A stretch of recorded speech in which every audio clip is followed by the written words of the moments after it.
Welcome to Treasure Lair. This is one of those games that were bought from a shop and ended up forgotten in my shelf. And so it's new to me. There is a hero solo mode. So this series of videos will be about the solo mode. The reviews for this game, because it's an old game from 2016, are meh. Pretty fun game with simple mechanics, won't see much table time. Surprisingly fun game. At first glance it looks like a simple game of matching icons. It's fun, quick, and had some engaging artwork, which is rated a 4. And there are a lot of 4 things. One of these BGG reviews is, played this with my 8-year-old son. He said it was too simple and bored him. I have to agree. Nice theming, but not enough depth or tactic for us. Maybe it would make a good kids gateway game. Well, not for 8-year-olds then.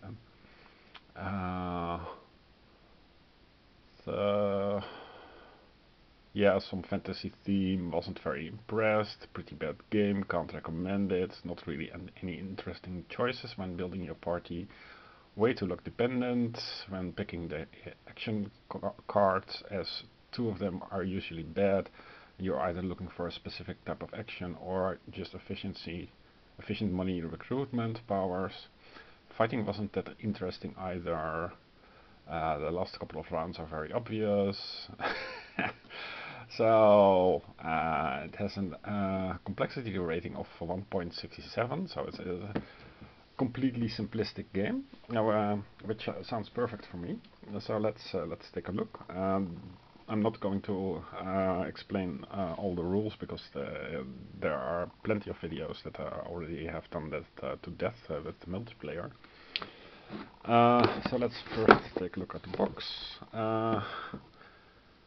So, lairs with vast treasure await heroes who have the courage and wits to overcome the dangers that lurk within.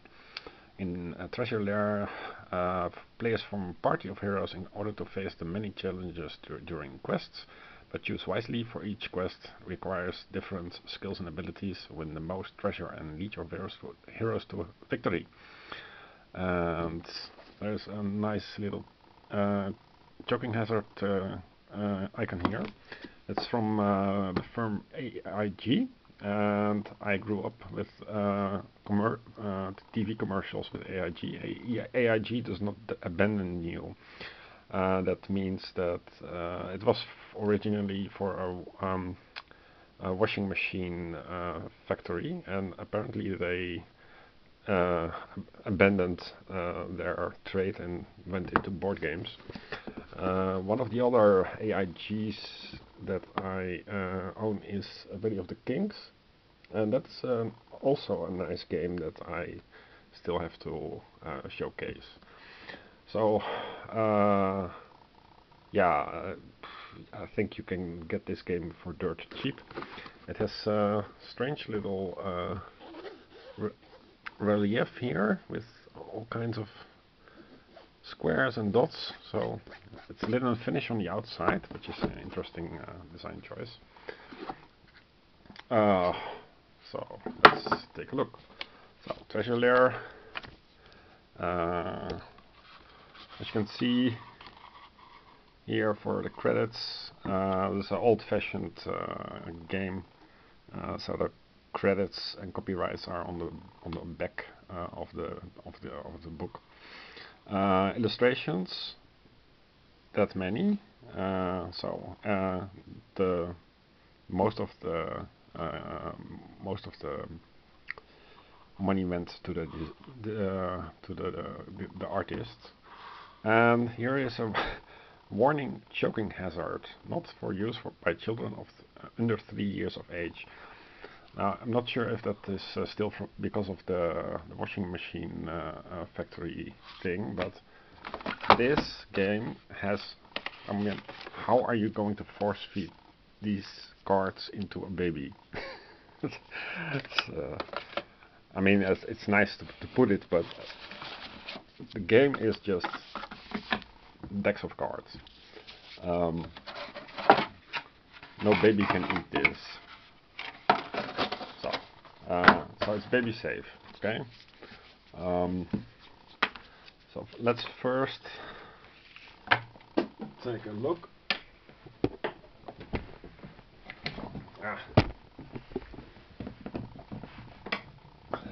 Slippery cards. Let's first take a look. It is by Arno Mason and Frederick Moyerson. Yeah, Lairs get the most points. You have action cards. So I made these decks. Heroes,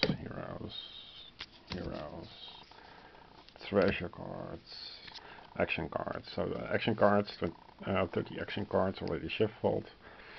That's always the case, of course, in card games, that you have to shuffle everything. So that's this part. Then you have challenge cards. That's a lot. It's 90 challenge cards.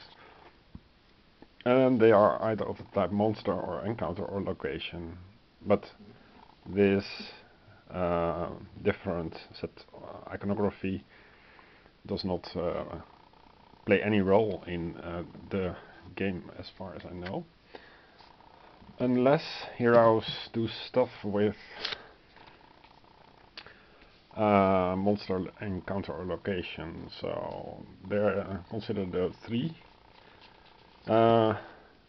cost heroes. I separated the heroes by cost 1, cost 2 and cost 3.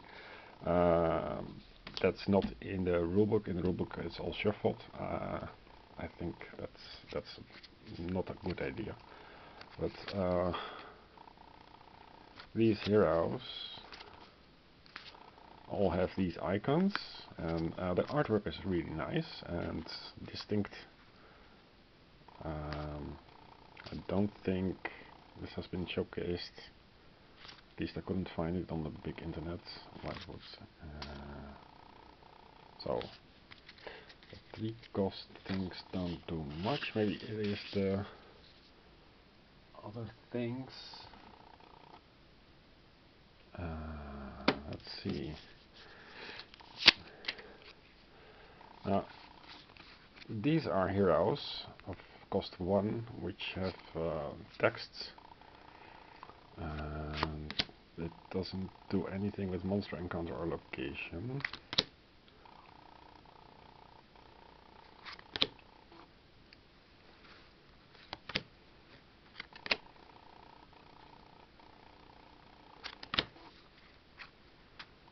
No. Now it talks about challenges and quests. Don't see.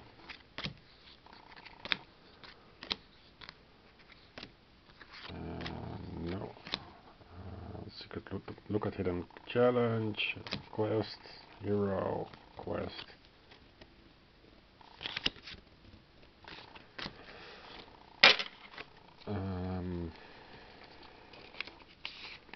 So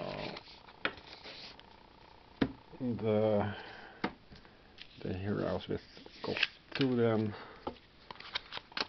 These, let's see, this card here, icon quest, icon gold, challenge quest. Take on gold. Okay. So we can safely conclude that this distinction was probably in the game and then has been scrapped, but image has been kept. Now, you can also check for the challenge cards. So these don't have text. I think what they mean is that the green stuff is a location, that's all. But there is no, yeah, green things are locations, blue things are encounters. That's actually the only, and red things are monsters. So card is either green or blue or red. That's I think a pity. Yeah, red, blue, blue, red, blue, green, green, blue. Okay, so that it was a design idea, but it has no gameplay effect because you're shuffling these things to create a dungeon.